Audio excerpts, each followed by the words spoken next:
TTL or time to live. So in networking, what is this time to live? How it is related to the network, packet, etc. Now you see, here we have two kids. This is a piece of cloth and they don't want to keep it. So they are just passing it around. So what will happen to this piece of cloth in the end? In networking, the same concept comes here. We have a router, another router, another router. There can be many of routers. So a packet is coming to one of the router. It is sent to another router. That router sends it again to another router, again back to the previous router, and the destination of this packet is not any one of it. So what will happen to that packet? I'm talking about one packet. There can be millions of packets like this. So what will happen to a big network or in internet? Can we allow a packet to be there? Because it will create congestion. Because it is not reaching the destination, it is still there. So we cannot allow a packet to be roaming around for indefinite amount of time. Okay? There comes the time to live. That is why time to live is there. So the lifespan or the lifetime of the packet or the data that is being sent from the source to the destination is called or is determined by the TTL. That is from where it has started and at what time it has to be discarded. So time to live or TTL, it refers to the amount of times or hops. Hops means a packet exchanged between different routers. That is the amount of time or hops that a packet is said to exist inside a network, to remain inside the network before it is discarded or thrown out by a router. So we can also refer to this time as hops, which is the number of times it bounces between different routers. So the time and lifespan is decided by the TTL. Okay. So hops is just this R1 to R2 it goes, it is one hop. R2 to R3 it's a second hop. R3 to R1 again the third hop. R1 to R2 again 4 hop, like that, passing from one router to another, it is one hop. So the sole purpose of TTL or time to live, this field is to avoid a situation in which an undeliverable datagram or a packet keeps circulating in the network. Okay. So this is a proper value. If you see in this IP, we have IPv4 and IPv6. In IPv4 header, this field is time to live. In IPv6, the same thing is now called as hop limit. So they both are same. So it is a value in the internet protocol, 8-bit field in the internet protocol that tells a network router whether or not the packet has been in the network for too long and should be discarded. So because it is 8-bit, 0 to 255, maximum value is 255. So the maximum value can only be 255. So any value can be given by the operating system or the network.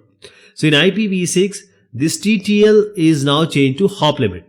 So when this value, what is the significance of that value? When it goes from one router to another, the router will decrement 1 from that number which is assigned initially. Okay. And this has to become 0. When it becomes 0, that packet is discarded. If it is not 0, it is accepted. So TTL is also used in other contexts, including the CDN and the DNS, that is the CDN caching and DNS caching, content data network and this DNS, domain naming system. So it is all about a number. When a packet starts from the source, whenever it reaches a router, the number is decremented. Okay, for example, it goes to say 6 hop. So it will go to 6 hop. If the number is reduced by 1 and 1 and if it is not 0, then the packet will be delivered, otherwise it will be discarded. Okay. So it's all about the life of a packet. So TTL, this TTL is a lifetime or a span, say in a network, how long that packet is going to live before it is thrown out or discarded. So TTL is time to live for a packet. So in IPv4, if you see, we have time to live here 8-bit, and in IPv6 it is called as hop limit. So the value can be between 0 to 255 actually, because it is 8-bit, so 2 to the power 8 is 256. So there are different operating systems setting different default values, and each router that receives that packet will do what? It will subtract 1 from the count. So router 1, it starts with say X. When it reaches R2, it will be X minus 1. The router will decrement a value. The third router will decrement another one, that is X minus 2, till it reaches a proper router of the destination as a destination, or it becomes 0. So when the value becomes 0, it is ultimately discarded by the router. That packet will not remain in a network. That is how the congestion is controlled. That is how the time to live works, in order for the packet to be there till we want, otherwise it has to be discarded.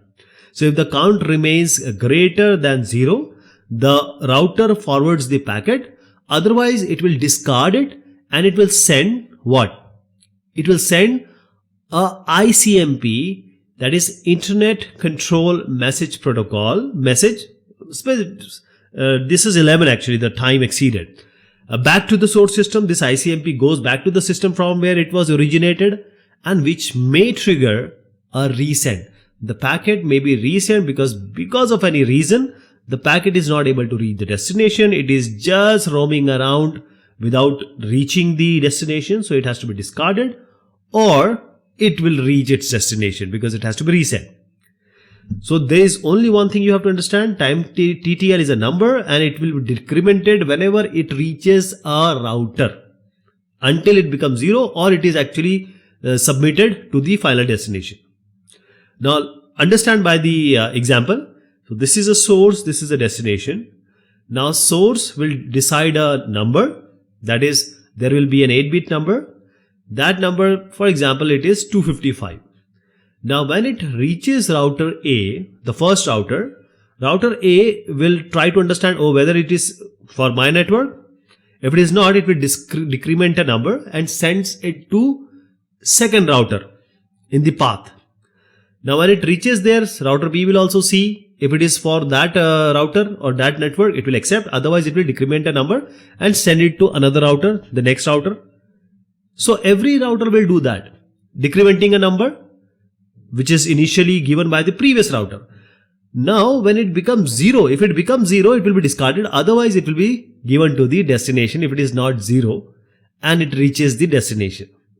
So if it doesn't reaches the destination, there are a number of routers, it is just going and roaming around the network. So ultimately that number will become 0. When the number will become 0, a packet with TTL as 0 will be discarded or thrown out of the network. So I hope you have a better idea of TTL now. Thank you so much. Take care of yourself.